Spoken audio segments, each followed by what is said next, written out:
But how about the scaling up challenges, what you faced and how did you get past those? Scaling up the business after you had the initial setup and after you had passed a certain threshold, how did you scale up? Because scaling up is the second biggest challenge that any entrepreneur would face. Right, yeah. So that's a good question. So scaling up is something wherein, I learned a few things which are very important. So one is that, when you scale up, you tend to become bureaucratic. Your organization starts demanding you to make rules and processes. And you should have this process, that process, you should have these rules, those rules, and then you need to have people who will monitor whether everyone is following the rules, and then you should have some kind of measures to ensure that people who don't follow the rules are acted upon and all that. Instead of that, we decided to trust people. So that is the big thing that helped me in scaling. Instead of having, if at all we go for any process or any rule in our company, I accept it very grudgingly. I am totally against having binders of rules and regulations wherein it becomes a big job to ensure. So instead of that, we would rather trust the human beings that are there, that they are doing the right thing. So that has helped a lot in scaling because that removes a lot of red tape. It removes and it becomes, the whole thing becomes very speedy, and that's the reason why I would say that we have this open culture and culture of trust, which is very hard. It's not something, once the die is cast, it's difficult to change the culture. So right in the inception, if you have this culture of openness, the culture of trust that is built in your organization, that helps you in the long run. So you spoke about scaling up the organization, but what about scaling up the business? Because the business would drive the scale of the organization, right? Yeah, so talent is something that is what we showcase, and if you have the right talent in your company, business will come. So that's what we realized early on, that the main reason why we are getting customers is not because of the wonderful processes and agile and all that, but it is because of the talent that we have. And we valued human beings, we valued the people there, we valued their aspirations, we valued them. So that's the reason why talent stuck on. So our attrition rate is, today the voluntary attrition rate of Synerzip is much below industry average. It is less than 8%. So, and we kept it at that because I still have the first employee who joined me, who went out with me for lunch. He's still working with me. So people don't generally leave Synerzip. So unless there are some really forcing reasons, at least not voluntarily, unless there are some non-performance reasons. Otherwise, so that's what has helped customers. Customers have heard this story, they have liked the story, they have seen the people, they see the work that they are doing. If you visit our website, you will hear customers talking about the type of work our people are doing. And those testimonials tell that they are very impressed with our people and nothing else. They haven't seen our building, they haven't seen not much of me or my partners or the sales guys there in the US. Nothing that we did there helped. What we actually delivered and the software products that we delivered are the real things that attracted customers. So what I've been most impressed with Synerzip is the partnership that you have with Hemant.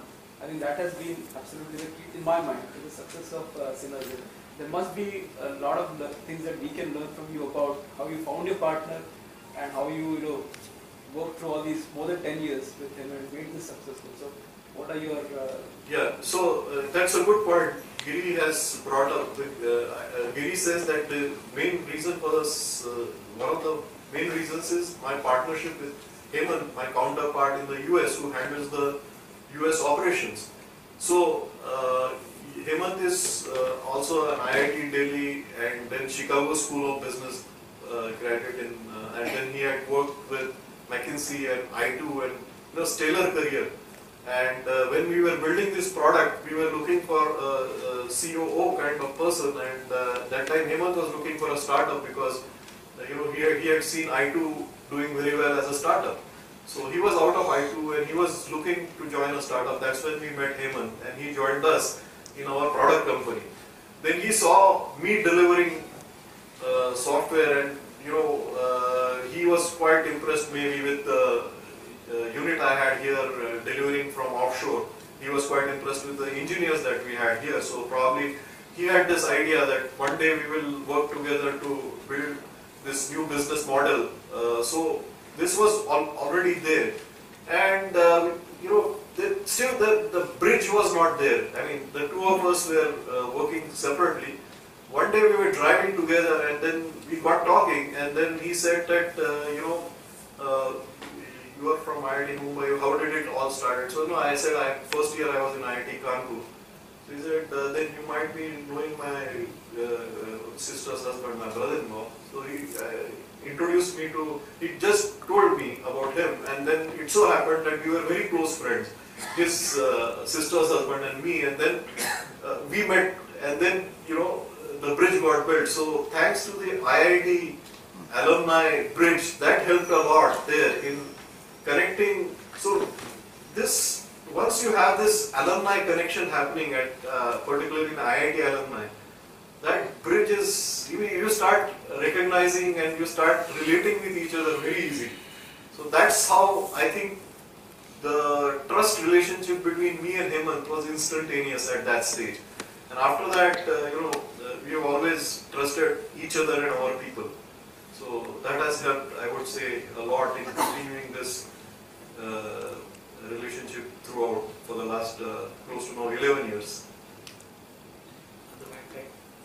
Question about your lean investment model. Is it your own personal money or Synerzip? And have you invested in companies, and what are you looking for? Yeah, good question. So, we are not having a lot of money. We are having, it takes $100 to test or validate. It's not a lot of money. Actually, you don't need money. What you need is the way you would experiment, the way you would validate a hypothesis. And if there is what is the biggest problem today is people have a product already in their mind. They have made up their mind that this is the product I want to build. And then once they have built the product, they go in search of customers. So instead of that, the lean model says that you have to first have customers, recognize their pain points, and then address their pain points. Now, if he has a pain point, is that hurting enough? Is it a headache, or is it malaria or cancer? What type of, how deep it is, and whether he would pay money to solve that problem? So all these things are all hypotheses that need to be validated with simple experiments, which have to be, you have to devise these experiments with a lot of thinking. So that's what we do. And believe you me, it doesn't take a lot of money, and if you need that money, we definitely have that much. So, but it's not like, it's not going to take, we are not in the game of, what Flipkarts and Snapdeals are doing. That's not our game. Housing.com. Or Housing.com. So, just to kind of go on his question, so the other part is how many companies have you worked with so far? Yeah, so we just started, and right now we have taken position, two term sheets have been signed, and we have taken position in one company just last week. So, it's all very new. So this lean investment concept is something very new. We just started. I wanted to ask you a question of the previous topic. How is scaling up? You mentioned that the culture in the organization which you have set up for the trusting human beings, and that has helped in scaling up the organization. Did you face any challenges during scaling up of that culture? Because initially there might be very few people. Most of the times you were involved and you believed in your values and you could trust people. But how do you make other people trust other people? Yeah, so that's a good question. So